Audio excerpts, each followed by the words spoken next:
Muy buenos días. El tema de hoy es en momentos de crisis. Vamos al libro de Hechos, capítulo 8, versos 1 al 3. Dice, y Saulo consentía en su muerte. En aquel día hubo una gran persecución contra la iglesia que estaba en Jerusalén, y todos fueron esparcidos por las tierras de Judea y de Samaria, salvo los apóstoles y hombres piadosos, llevaron a enterrar a Esteban e hicieron gran llanto sobre él. Y Saulo asolaba la iglesia y entrando casa por casa arrastraba a hombres y a mujeres y los entregaba en la cárcel. En estos tiempos de persecución de la iglesia cristiana, cuando perseguían a los cristianos y los azotaban, algunos los encarcelaban, otros los mataban. Y la iglesia tradicional había usado a Saulo, que después vino a llamarse Pablo de Tarso. Era Saulo de Tarso, después se llamó Pablo. Cuando vemos estos episodios de la iglesia primitiva, nos damos cuenta de lo limitado del pensamiento humano. Por una parte vemos a un Saulo fuerte, lleno de odio, lleno de una cantidad de argumentos que justificaban sus acciones con una autoridad y un poder casi ilimitado, y para ejercerlo contra la iglesia del Señor Jesús.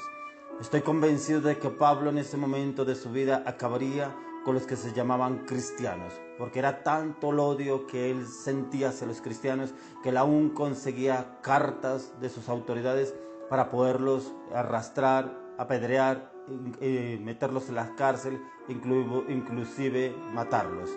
Por otro lado, conseguimos a la iglesia cristiana abatida, perseguida, condenada a muerte, sin nadie que apostara ni diera nada por ellos.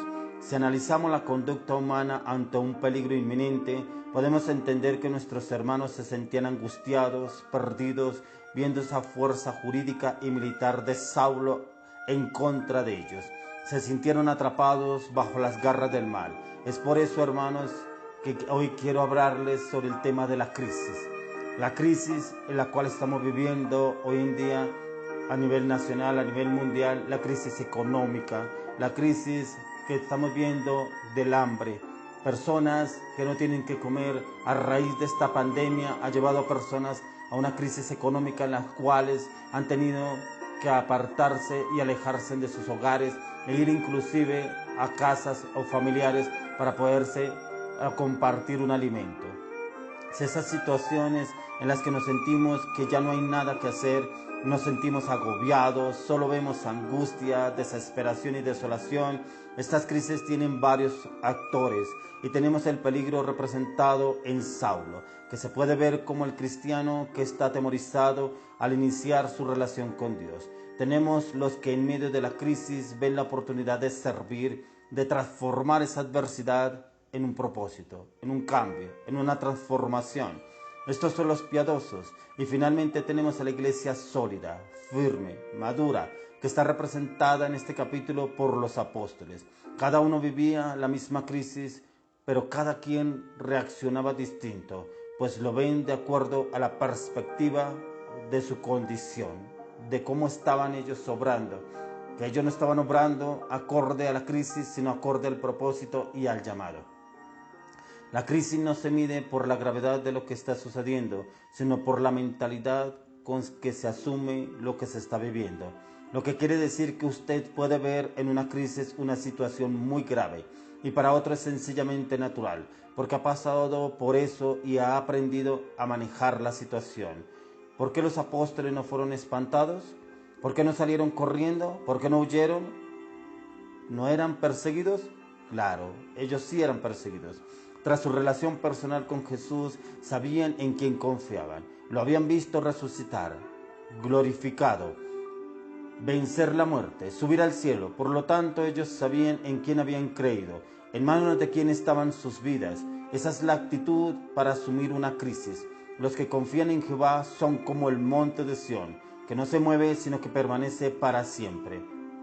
La pregunta que hoy te hago es, ¿quién es tu Saulo? ¿Quién es esa crisis que te atormenta?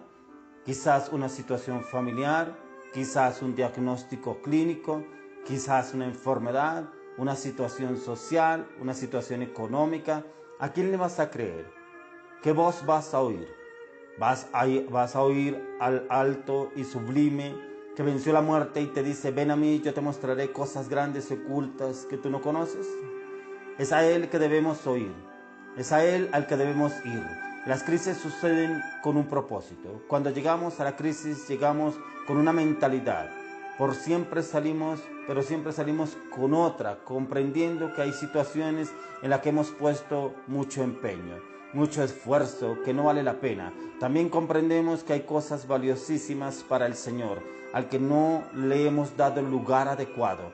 La crisis para el hombre sin Dios es el crujir de dientes, es la angustia, es la muerte, es la desolación, es la enfermedad, es la opresión, es el desespero. Pero la crisis para el que camina con Dios es un padecimiento que es pasajero, se procesa y te hace más fuerte.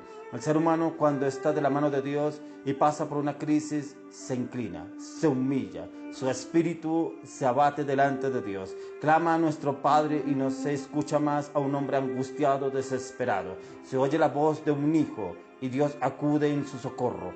Dios viene y te llena de su presencia, de su paz, de su amor, y cuando tu corazón está pleno de Él, solo puedes adorar, porque sabes lo que Él ha hecho por ti, porque sabes por lo cual Él te está preparando y te está formando para tiempos gloriosos, tiempos maravillosos, tiempos majestuosos. Es el tiempo, mi estimado hermano, que te levantes en fe, en perseverancia, en constancia, a través de la oración y a través de la palabra. Humíllate delante de Dios, rinde tu vida, rinde tu corazón delante de Él y Él te levantará en gloria, te levantará en justicia, te levantará en victoria a partir de hoy. Te lo declaro, mi estimado hermano, que si tú lo buscas de corazón, Él te dará la victoria en todo a partir de hoy. En el nombre de Jesús, amén y amén.